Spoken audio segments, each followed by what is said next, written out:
क्रिस्त में प्रिय भाई और बहनों, पवित्र बाइबल में हम बहुत सारे परिवारों के बारे में देखते हैं। हर एक परिवार हमको कुछ शिक्षाएं देते हैं। आने वाले दिनों में हम ऐसे कुछ परिवारों के बारे में देखने या मनन चिंतन करने जा रहे हैं, जो परिवार हमें कुछ सिखाएंगे कि हमारे परिवार में हमको क्या करना है, कैसे रहना है, क्या नहीं करना है, क्या क्या चीज़ों को हम अपने परिवार से दूर करना है। ये सब बातें सिखाने वाले कुछ परिवार हैं। आज के दिन में हम उन परिवारों के बारे में देखने जा रहे हैं जिसको ईश्वर ने सबसे पहले जोड़ दिया था, आदम और हेवा। पिछले साल जब मैं मेरे गांव गए थे तो वहाँ जैसे चर्च में मिस्सा चढ़ाने गए तो एक मम्मी पापा, वे दोनों बहुत बड़ा भक्त थे और रोज़ प्रार्थना करते हैं, मिस्सा बलिदान में आते हैं और चर्च के सभी कार्यों में आगे रहता था।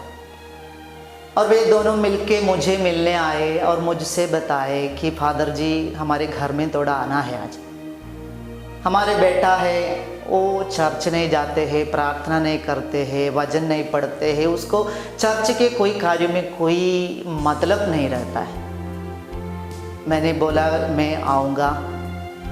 और उस दिन जैसे दोपहर का समय फादर ने उनके घर गए, वहाँ जाकर बात कर रहे थे तो उधर मम्मी फादर को कुछ चाय वाय सब पिलाए और उसी बीच में मम्मी अपने समस्याओं को बताना शुरू किए। फादर जी, मैं मर जाऊंगा तो ज़रूर मैं स्वर्ग जाऊंगी। तो फादर ने पूछा क्यों?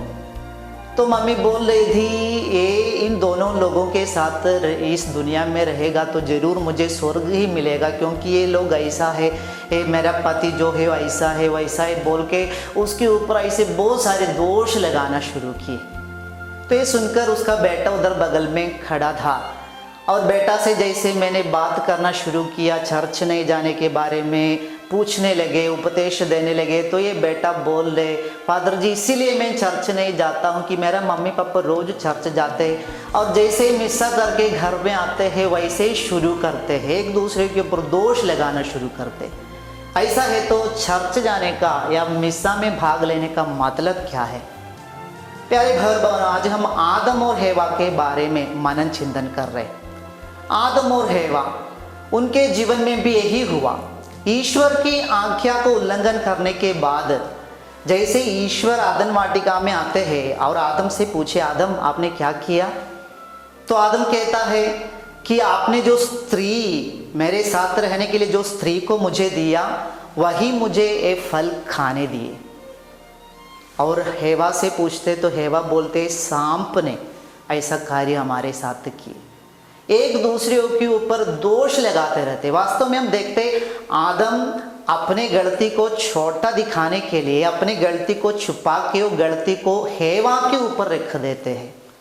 हमारे परिवारों में भी यही कभी कभी हो रहे हैं। हम अपने छोटे छोटे बुराई को या गलतियों को छुपाने के लिए दूसरों के ऊपर हमेशा दोष लगाते रहते हैं। इसलिए संत मत्ती के अनुसार पवित्र सुसमाचार अध्याय 7 पद संख्या 1 में ईश्वर कहता है, तुम दोष मत लगाओ जिससे तुम पर भी दोष नहीं लगाया जाए। आगे हम पढ़ते हैं अध्याय 7 पद संख्या 5 में, यदि तुम तुम्हारे आंखों की धरण को नहीं देख सकते हैं तो दूसरों की आंखों की तिनका कैसे तुम निकाल पाओगे? पहले तुम्हारे आंखों की धरण निकालो, तब दूसरों की, तुम्हारी भाई की आंख की तिनका निकालने के लिए तुम्हारे आंखों में रोशनी आ जाएगा। प्यारे भाई बहनों, आज आदम और हेवा हमारे परिवार को एक ही शिक्षा देता है कि यदि हम अपने गलतियों को स्वीकार कर पाएंगे, अपने गलतियों को छुपाकर जब हम दूसरों के ऊपर दोष लगाना बंद करेंगे, जब अपने खुद की ओर हम देखना शुरू करेंगे तो दूसरों की गलती हमारे सामने छोटा लगेगा। हम उनके ऊपर दोष लगाना बंद करेंगे।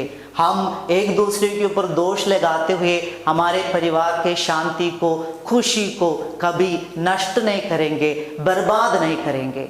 आइए आज आदम और हवा से हम यही सीखेंगे कि आदम और हवा के जीवन में हुआ ये गलती आज हमारे परिवार में ना हो जाए। हम अपने गलतियों को स्वीकार करें और दूसरों के ऊपर दोष लगाना बंद करें। पिता, पुत्र और पवित्र आत्मा के नाम पर आमीन।